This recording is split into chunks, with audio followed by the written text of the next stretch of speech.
পুরোদমে ভারত পাকিস্তান যুদ্ধ চলছে, আর এই মুহূর্তে আমাদের হাতে এসেছে সবথেকে গুরুত্বপূর্ণ আপডেট সংবাদ। এই মুহূর্তে যে সংবাদটি প্রথমেই জানাবো, আলহামদুলিল্লাহ ভারতের S-400 বিমান প্রতিরক্ষা ব্যবস্থা ধ্বংস করে দেওয়ার দাবি পাকিস্তানের। ভারতের এতদিন যে গর্বের রাফাল যুদ্ধ বিমান নিয়ে তারা গর্ব করত, সেটি পাকিস্তান 3টি ভূপাতিত করে দেওয়ার পর এবার তাদের সবথেকে গর্বের বিষয় যেটি হচ্ছে তাদের S-400 বিমান প্রতিরক্ষা সিস্টেম, যার মাধ্যমে পাকিস্তানের সমস্ত হামলা ঠেকিয়ে দিত ভারত। এর 3টি ইউনিট রয়েছে তাদের হাতে, তার মধ্যে একটি ইউনিট যার একটির দামই $1.5 বিলিয়ন, সেই S-400 বিমান প্রতিরক্ষা ব্যবস্থা ধ্বংস করে দিয়েছে পাকিস্তান।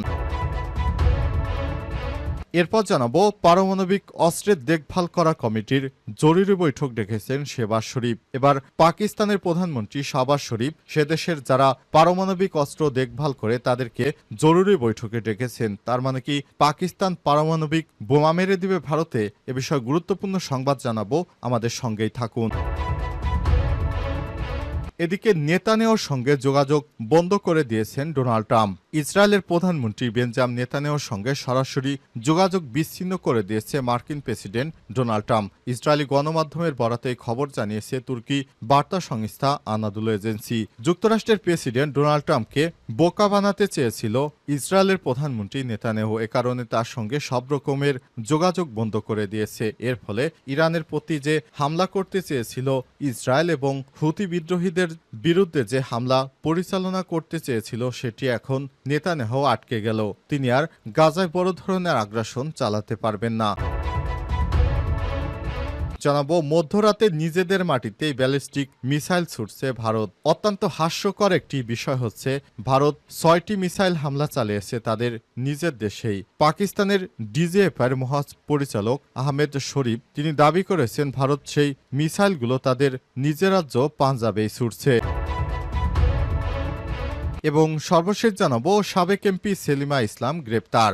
সংরক্ষিত নারী আসনে সাবেক সংসদ সদস্য কুমিল্লা উত্তর জেলা আওয়ামী লীগের সভাপতি সেলিনা ইসলামকে গ্রেপ্তার করা হয়েছে। রাজধানীর গুলশান এলাকা থেকে তাকে গ্রেপ্তার করা হয়। শেখ হাসিনা পালিয়ে যাবার পর দীর্ঘদিন তিনি আত্মগোপনে ছিলেন। প্রিয় দর্শক, এতক্ষণ শুনছিলেন সংবাদ শিরোনাম, এবারে বিস্তারিত। তবে তার আগে বন্ধুরা, অনুরোধ থাকবে এই সংবাদটিতে একটি লাইক দিন। এই চ্যানেলে আপনি নতুন হয়ে থাকলে আমাদের সংবাদটি দেখতে দেখতে চ্যানেলটি সাবস্ক্রাইব করে রাখুন। কমেন্ট করে বন্ধুরা আপনার মূল্যবান মতামত জানিয়ে দিন আপনি বিশ্বের কোন দেশ থেকে বা বাংলাদেশের কোন স্থান থেকে আমাদের সংবাদটি দেখছেন এবং শুনছেন। আর বন্ধুরা, ভারত পাকিস্তান যুদ্ধে আপনি কোন দেশকে সমর্থন করেন কমেন্ট করে জানিয়ে দিন। নেতানিয়াহুর সঙ্গে যোগাযোগ বন্ধ করে দিয়েছে ডোনাল্ড ট্রাম্প। ইসরায়েলের প্রধানমন্ত্রী বেঞ্জামিন নেতানিয়াহুর সঙ্গে সরাসরি যোগাযোগ বিচ্ছিন্ন করে দিয়েছে মার্কিন প্রেসিডেন্ট ডোনাল্ড ট্রাম্প। ইসরায়েলি গণমাধ্যমের বরাতে এই খবর জানিয়েছে তুর্কি সংবাদ মাধ্যম আনাদুলু এজেন্সি।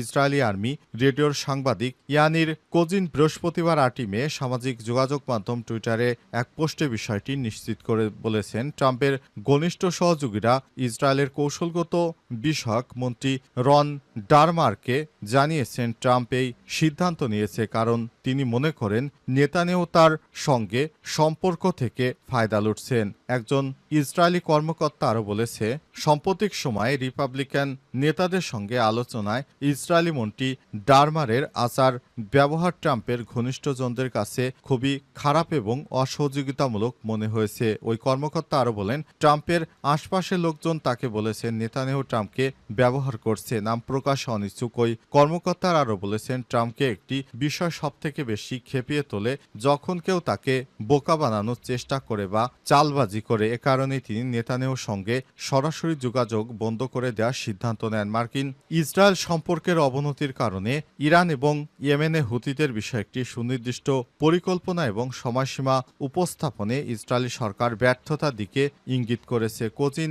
এছাড়াও গাজার বিষয়ে নেতানিয়াহু সরকার কোনো স্পষ্ট প্রস্তাব প্রস্তাব দিতে না পারায় ট্রাম্প প্রশাসন অসন্তোষ আরও বেড়েছে বলে উল্লেখ করেন আর্মি রেডিওর ওই সাংবাদিক। ইসরায়েলের একাধিক সংবাদ মাধ্যমের খবরে বলা হয়েছে, নেতানিয়াহুর সঙ্গে যোগাযোগ বন্ধ করে দেওয়ার পাশাপাশি ফিলিস্তিনি সশস্ত্র গোষ্ঠী হামাসের সঙ্গে যুদ্ধবিরতি ও জিম্মি চুক্তি করতে ইসরায়েলের উপর চাপ প্রয়োগ করতে যুক্তরাষ্ট্র আগামী সপ্তাহে ট্রাম্পের মধ্যপ্রাচ্য সফর শুরুর আগেই যুক্তরাষ্ট্র চায় গাজায় হামাস ইসরায়েল যুদ্ধ বন্ধ করা হোক। সাবেক এমপি সেলিমা ইসলাম গ্রেপ্তার। সংরক্ষিত নারী আসনে সাবেক সংসদ সদস্য কুমিল্লা উত্তর জেলা আওয়ামী লীগের সহসভাপতি সেলিনা ইসলামকে গ্রেপ্তার করা হয়েছে। রাজধানীর গুলশান এলাকা থেকে তাকে গ্রেপ্তার করা হয়েছে বলে জানিয়েছে ভারতের S-400 বিমান প্রতিরক্ষা ব্যবস্থা ধ্বংস করে দেওয়ার দাবি পাকিস্তানের। কাশ্মীর ইস্যুতে চলমান উত্তেজনার মধ্যে এবার ভারতের অত্যাধুনিক আকাশ প্রতিরক্ষা ব্যবস্থা S-400 ধ্বংসের দাবি করেছে পাকিস্তান। ভারত এই আকাশ প্রতিরক্ষা ব্যবস্থাটি রাশিয়ার কাছ থেকে কিনেছিল। পাকিস্তানের দাবি, অপারেশনাল বুনাইনাম মারসুসের অংশ হিসেবে তারা ভারতের পাঞ্জাবে জলন্দর জেলার আদমপুরে অবস্থিত S-400 বিমান প্রতিরক্ষা ব্যবস্থাকে সফলভাবে লক্ষ্যবস্তু করে ধ্বংস করে দিয়েছে। পাকিস্তানের নিরাপত্তা সূত্রের মতে, দেশটির বিমান বাহিনী তাদের প্রতিশোধমূলক হামলায় হাইপারসনিক ক্ষেপণাস্ত্র প্রযুক্তি ব্যবহার করেছে, যার মধ্যে একটি JF-17 থান্ডার বিমান গুরুতর আঘাত এনেছে বলে জানা গেছে। S-400 সিস্টেমটি অত্যাধুনিক। এটির মূল্য প্রায় $1.5 বিলিয়ন, যা ভারতের সবথেকে মূল্যবান কৌশলগত সম্পদের মধ্যে একটি।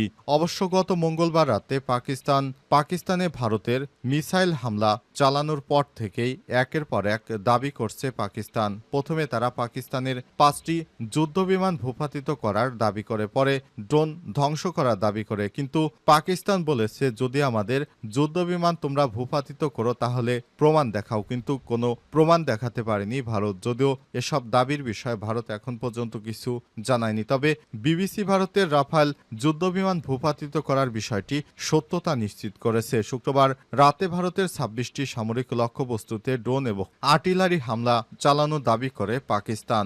অবশ্য পাকিস্তান এমন দাবি করলেও ভারত এসব দাবির কথা স্বীকার করেনি। এই দাবি ছাড়াও ভারতের শীর্ষস্থানীয় ওয়েবসাইটগুলো হ্যাক করার দাবি করেছে পাকিস্তান। তাদের দাবি সাইবার হামলা করেছে তারা, যদিও বিবিসি এসব দাবির সত্যতা এখন।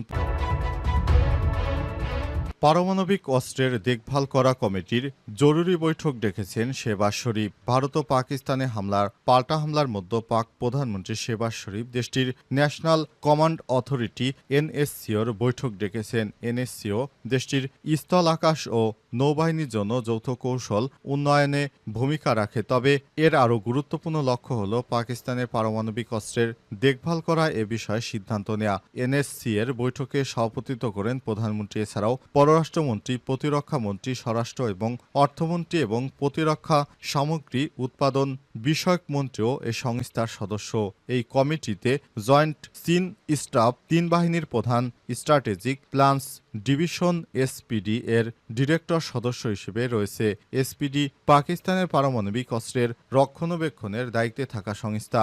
এশিয়ার 2 দেশের মধ্যে এমন উত্তেজনাকর পরিস্থিতিতে পাকিস্তানের পারমাণবিক অস্ত্রের দেখভাল করা এবং এ বিষয়ে সিদ্ধান্ত নেওয়া কমিটি বৈঠকের মাধ্যমে নতুন করে যুদ্ধের বিস্তৃত বাড়তে পারে বলে মনে করছেন অনেকেই। বৈঠকের পর পাকিস্তানের হামলার কৌশল পরিবর্তন হতে পারে বলেও ধারণা করা হচ্ছে। এদিকে পাক প্রধানমন্ত্রীকে ফোন করেছেন মার্কিন পররাষ্ট্রমন্ত্রী মার্ক রুবিও। এ সময় পাকিস্তান ও ভারতের মধ্যে উত্তেজনা প্রশমনের জন্য আলোচনায় তার দেশের সহায়তার প্রস্তাব দিয়েছেন বলে জানিয়েছেন মার্কিন পররাষ্ট্র দপ্তর। মার্কিন পররাষ্ট্র দপ্তরের মুখপাত্র ট্যামি ব্রুস এক বিবৃতিতে জানিয়েছেন, পররাষ্ট্রমন্ত্রী মার্ক রুবিও আজ পাকিস্তানের সেনাপ্রধান আসিম মুনিরের সঙ্গে কথা বলেছেন। রুবিও উভয় পক্ষকে উত্তেজনা প্রশমনের উপায় খুঁজে বের করার আহ্বান জানিয়েছেন এবং ভবিষ্যতে সংঘাত এড়াতে গঠনমূলক আলোচনা শুরু করতে মার্কিন সহায়তার প্রস্তাব দিয়েছেন বলে জানা গেছে।